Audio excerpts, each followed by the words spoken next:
On this Wednesday night, Canada's former top soldier guilty as charged. What retired General Jonathan Vance has admitted to in court and what he's been sentenced to. The Prime Minister visits a BC First Nation and hears from residential school survivors.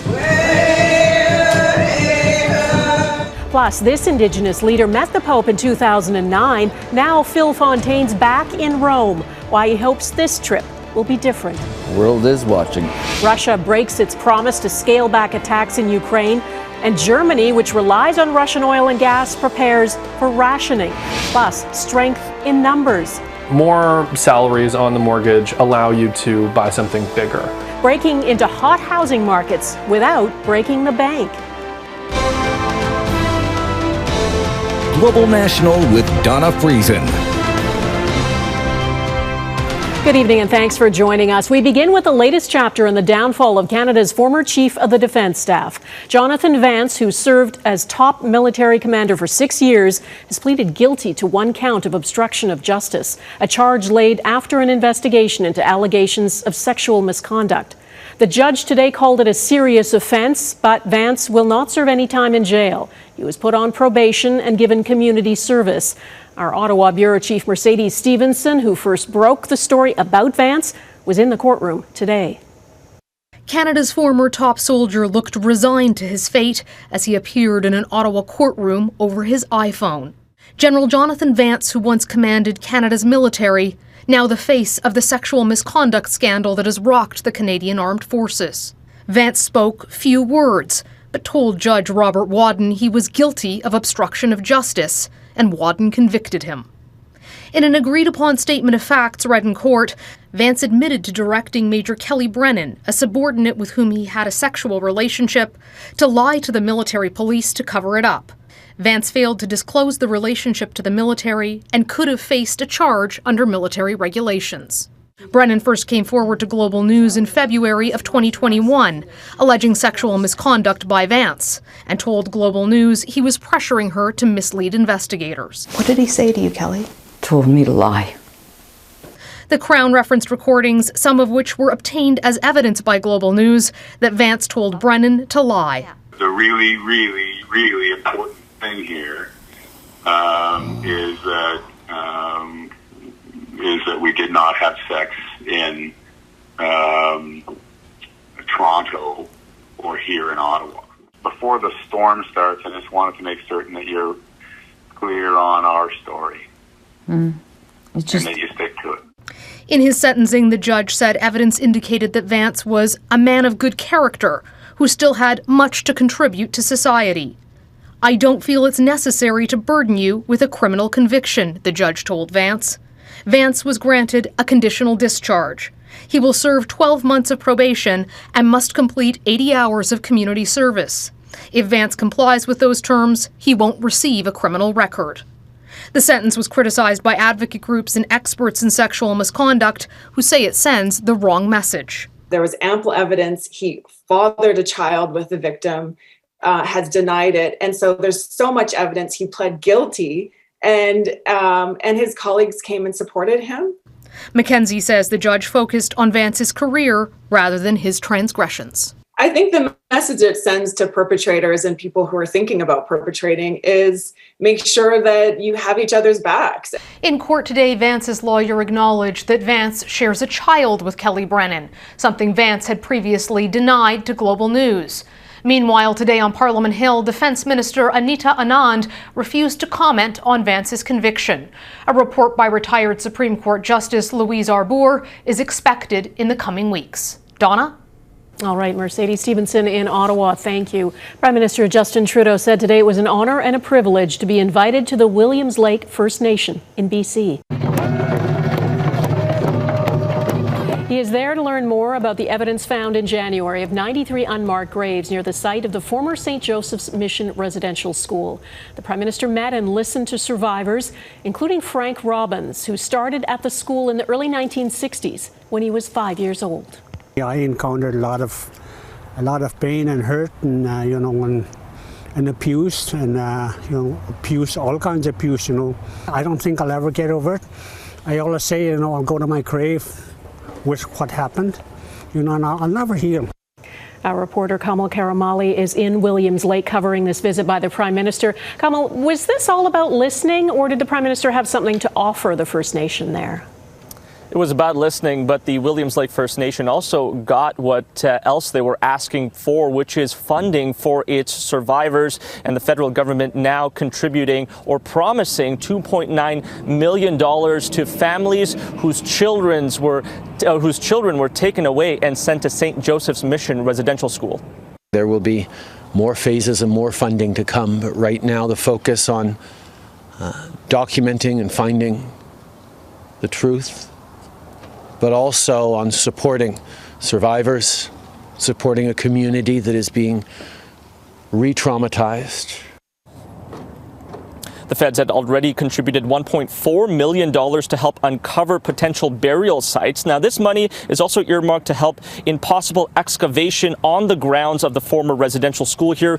Survivors say it was an emotional day here. The PM met with residential school survivors, followed by a closed-door meeting with those who had attended the former St. Joseph's Mission School. He saw some survivors break down as they shared their stories. Now, media weren't allowed into that closed-door meeting, but those inside called it incredibly powerful, emotional. He apologized face to face, and they had a chance to let Trudeau know of the trauma they continue to face. As for the St. Joseph's Mission Residential School, or the former site of it, the Williams Lake First Nation said it is working, Donna, with other communities to possibly excavate the land there to determine conclusively what those reflections are. Back over to you.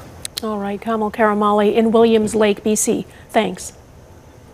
A 24-hour crisis line is available to support residential school survivors. The number is toll-free. You can speak in confidence. The number is 1-800-721-0066. A little later, we hear from an Indigenous leader who is back in Rome for a second meeting with the Pope. The long journey of Phil Fontaine, also a residential school survivor. He tells us what he hopes this meeting with Pope Francis will accomplish. Now to Ukraine. Russia's pledge yesterday to stop shelling certain areas to help build trust was too good to be true. Ukrainian officials say the bombardment continues near Kyiv and the northern city of Chernihiv. The peace talks changed nothing, and today the White House said it believes it's increasingly clear Russia's invasion has been a strategic blunder and that Vladimir Putin is being misinformed by his advisors about how badly the Russian military is performing. Redmond Shannon reports, and a warning, some of the images in his story are disturbing. The governor of the Chernihiv region in northern Ukraine describing a night of airstrikes just hours after Russia said it would drastically scale back attacks there and in Kyiv. The capital's mayor had a similar message. Yesterday, information right now the Russian forces move away from Kyiv. It's not true. Whole night we listen to sirens. This means a reckless attack. Few inside or outside Ukraine are surprised by the broken promise. I don't think you can trust what is coming out of the mouth of Putin's war machine. Ukraine's neutrality proposal coming out of Tuesday's talks in Istanbul, apparently not enough for Russia. Moscow's chief negotiator saying the two sides are still far apart on the future of Crimea and Donbas. Reports Wednesday say US intelligence believes Russian President Vladimir Putin was misinformed about the extent of Russia's military struggles on the ground. This village near Kharkiv now back under Ukrainian control, according to the regional governor. We are pushing them back slowly but steadily, says this soldier. But in battered and surrounded Mariupol, a different story. And a demand from Putin that a Ukrainian surrender is the best way to save the tens of thousands of people stuck in the city. The UN says Russia's actions there may amount to war crimes. People are living in sheer terror. The situation is worsening by the day, with constant shelling. President Vladimir Zelensky is demanding Europe shut all its seaports to Russian ships, just as Russia has blocked ports like Mariupol. His US counterpart Joe Biden has pledged an additional $500 million in aid. Some of it for humanitarian aid for Mariupol evacuees like Dima. He cries out for his father. Both were injured in shelling and are now in different hospital wards. All the nurse can do is assure him his dad will come soon. Redmond Shannon, Global News, London.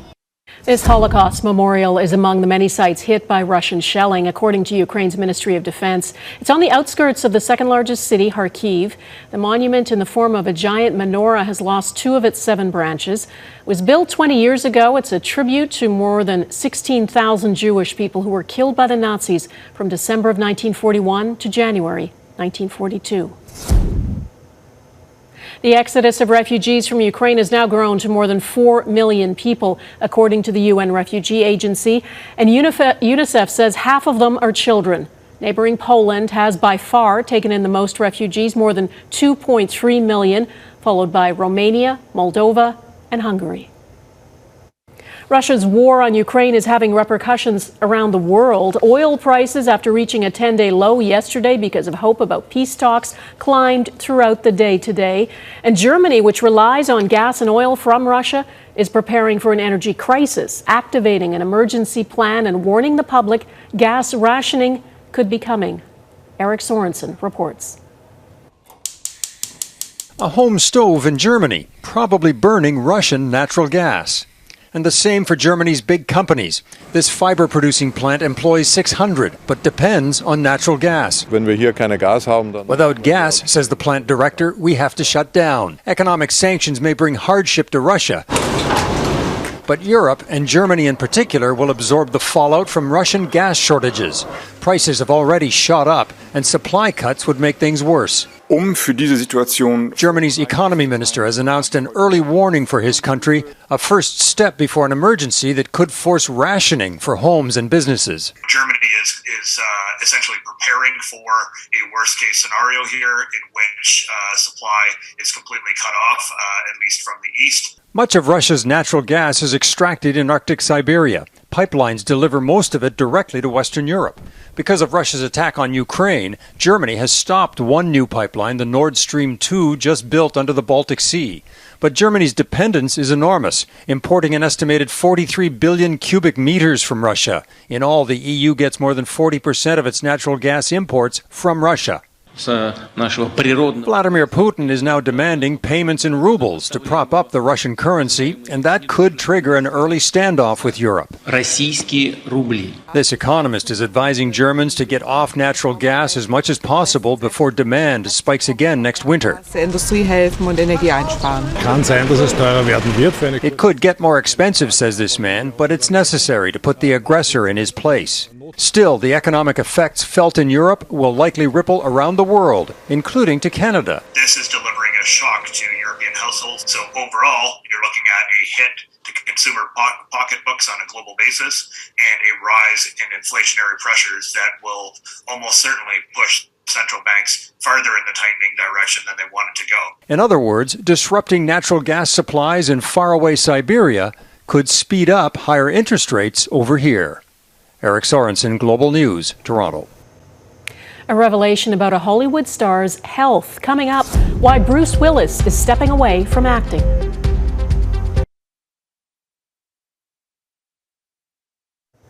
In the U.S., the president said today COVID-19 no longer controls the lives of Americans, but at the same time, Joe Biden got a 4th dose of vaccine, and epidemiologists are keeping an eye on hospitalizations as the BA2 variant becomes the dominant strain. Jackson Prosco on how the U.S. is navigating this stage of the pandemic. A day after the U.S. authorized second booster shots for those over age 50, President Joe Biden rolled up his sleeve and made a fresh pitch to Americans. We're now in a new moment in this pandemic. Does not mean that COVID-19 is over.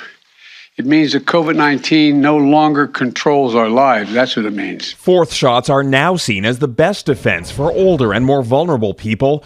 In the U.S., they're rolling out at a confusing time. Case numbers have plummeted. Hospitalizations are at their lowest point in 2 years. It's hard to tell people that doing something now is really going to help you weeks, months, maybe even years down the line. There's reason for concern. The Omicron BA2 subvariant is now dominant in the U.S., and cases are starting to tick back up. Yet millions remain vulnerable, undeterred by the nearly 1 million pandemic deaths to date. Today, less than 70% of eligible Americans are fully vaccinated with 2 doses, and only 46.5% have received a booster dose. This really does beg the question, where should we focus our limited resources? Is it on providing 4th doses, or is it on other measures, for example, making sure we vaccinate people who may not have even had a single dose yet? At the same time, the once world-leading U.S. response has effectively run dry. Congress has not approved funding to cover the cost of future COVID testing, treatment, or vaccine doses. Congress has to provide the funding America needs to continue to fight COVID-19. Yet it may be tough to convince Americans to keep up the fight. 2 years in, and during a welcome reprieve in cases, many feel like they're done with the pandemic, even if it's not done with them. Jackson Prosco, Global News, Washington. One of Hollywood's biggest stars, Bruce Willis, is stepping away from acting after being diagnosed with a condition called aphasia, which robs people of the ability to communicate. The 67-year-old is famous for blockbusters like Die Hard. His family says he was recently diagnosed with aphasia and it's impacting his cognitive abilities. The condition can occur after a stroke or head injury. His family says, as Bruce always says, live it up. And together, we plan to do just that. There is no I in down payment ahead, the team effort to buy into Canada's hot housing market.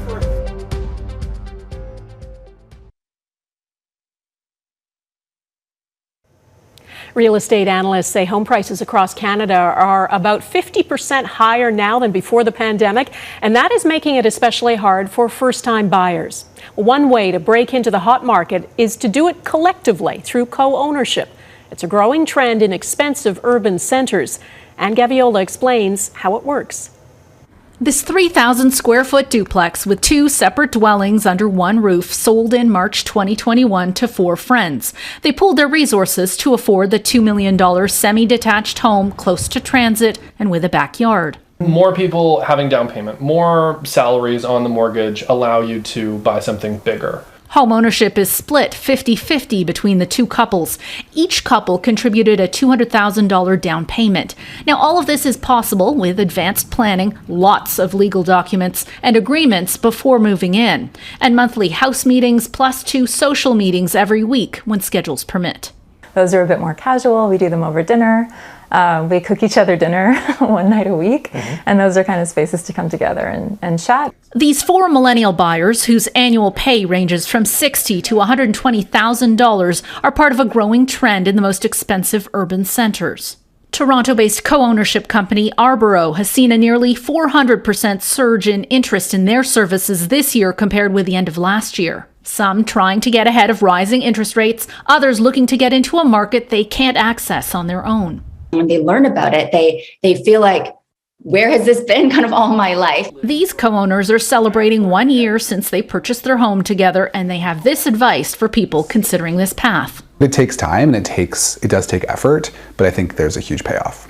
Be honest with yourself first and what your needs are. Because in co-housing, it can get really easy, if that's something you're thinking about, to people please or, go with the group. It increases affordability, it increases options for them, and it helps build community and I think leads to a richer and more fulfilling life.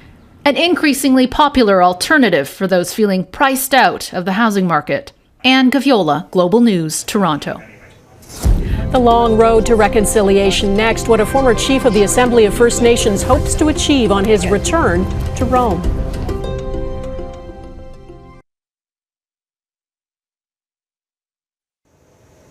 A great deal is riding on the meetings between Indigenous leaders and Pope Francis this week.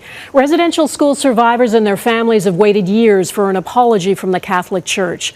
One of those survivors is Phil Fontaine, the former national chief of the Assembly of First Nations. Reconciliation, healing, and forgiveness are his life's work. And as Crystal Gamansing reports, he's been to the Vatican before. He's hoping this trip will be different. Phil Fontaine has been tirelessly navigating a painful and long journey to hold power to account. Lots of wealth, lots of power, lots of influence. For more than 30 years, this survivor of Canada's government and church-run residential school system has been present for every major step in the reckoning of harms inflicted on First Nation, Inuit, and Métis children.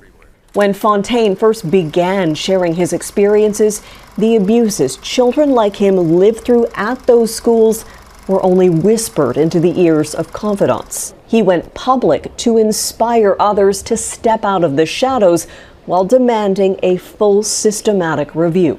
It was clear to me that the story of the residential school experience had to be told. We had to have our stories, the experience recorded. There are now volumes of first-hand accounts. They have been recorded and shared, a required step for healing. It's why the Truth and Reconciliation Commission was established. It's also the point behind wanting an official papal apology. During a similar delegation visit in 2009, sorrow was expressed.